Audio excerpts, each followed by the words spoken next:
Not just India that will be watching the budget closely. The West, which is still grappling with recession blues, seems to be looking for some good news on the economic front from India as well.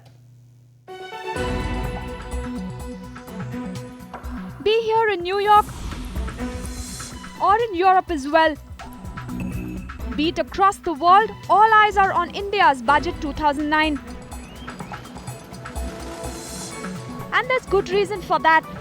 With the world still on the economic sick bed, it's hoped Pranab's budget will offer a booster dose. A booster dose not only for the Indian economy but for global investors who are struggling with profit margins in their home countries. Multinational companies will be keenly watching what the budget says regarding limits and restrictions on investing in India. For MNCs, foreign direct investment in India is a powerful antidote to fighting economic blues at home. Fighting the blues is what's keeping the US president preoccupied.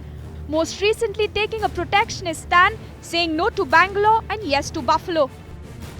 We will stop letting American companies that create jobs overseas take deductions on their expenses when they do not pay any American taxes on their profits. Well, the Obama administration will be watching carefully to see what incentives the Indian budget now offers to American companies with operations in India.